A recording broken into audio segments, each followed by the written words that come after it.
Hey guys, hope you're doing well today. Wendy Pope here, October 15th on Read Through the Word. And I will have to tell you, this is one of my favorite stories in the Bible. I find myself being a lot more like Mary at most of my life than I do Martha. I don't know how you all are. As much as I love spending time with the Lord and getting up when it's dark outside, and I have my quiet time with the Lord when it's dark, and I have one little light on for the sole purpose of avoiding distractions.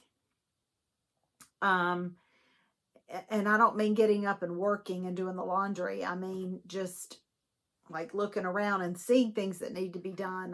Didn't put that glass away last night, or Scott left his shoes out again, didn't put them in the closet. Ugh, I hate that. Hate when he does that. Oh my gosh, I'm picking up after him. Just all these kind of, and I'm not bashing him. I'm just giving an example. I can easily get distracted just by sitting there. I also get distracted by my mind and my to-do list. And I find myself getting my phone out, and in my notes section, I have a to-do, and I'll just add it really quick and I'll put it down. And then something will remind me, I meant to look at something. And then I totally get distracted to go look at something else. Or, oh, what's on my schedule for today on the calendar? Let me look at my calendar and line it up with my to-do list. Oh, so it's so easy to get distracted. It's so easy to get distracted. Even as intentional as we try to be, it's easy to get distracted. So it's a great reminder to me every time I get to this story in the Bible. Just kind of, it pierces my heart again and just kind of gives me that little jolt I need again. But I think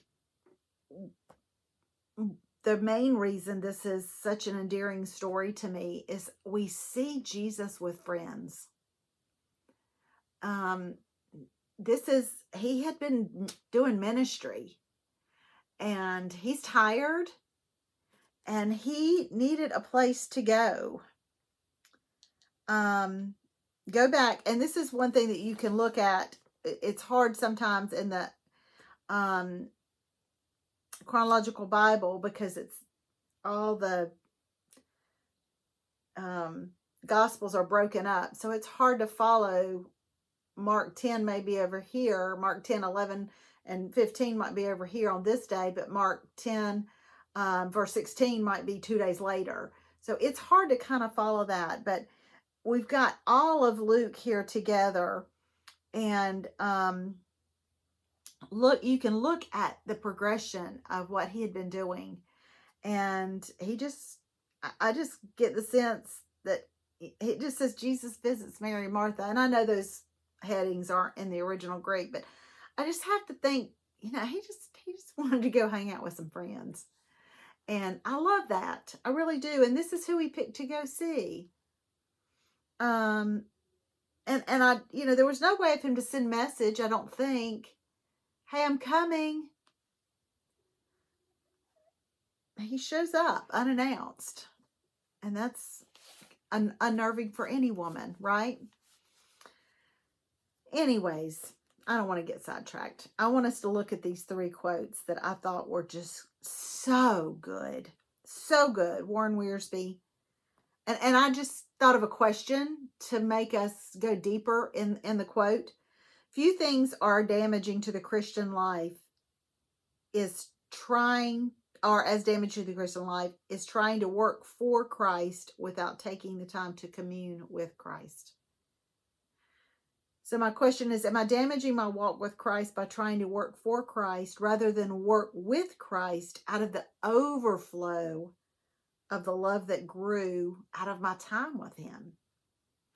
Am I so committed to work for Christ and to serve that I'm serving to the point where I'm bitter and that I really haven't cultivated lately that true heart of love and service with Christ by spending time with him. Oh, and Charles Wesley, faithful to the Lord's commands, I will still choose the better part. Serve with careful Martha's hands and loving Martha's heart. I loved how he phrased that. How do I serve with the busyness of Martha without the love of Mary? Wesley's saying you can't do that. You can do both. You can be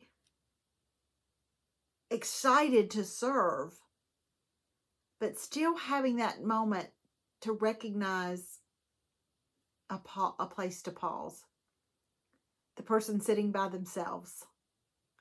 The person that you didn't know was going to come and they came, and put down what you're doing and go and welcome them. And make it a point to go back and sit with that person and visit. So don't be so busy that we can't give a little bit of Mary love. And then A.W. Tozer. Wow, these are great. How utterly terrible is the current idea that Christians can serve God at their own convenience. Do I serve only when it fits in my schedule, or do I willingly allow myself to respond to the movement of Holy Spirit at any given moment? Some questions to think about today. Take care. I'll see you next time on Read Through the Word.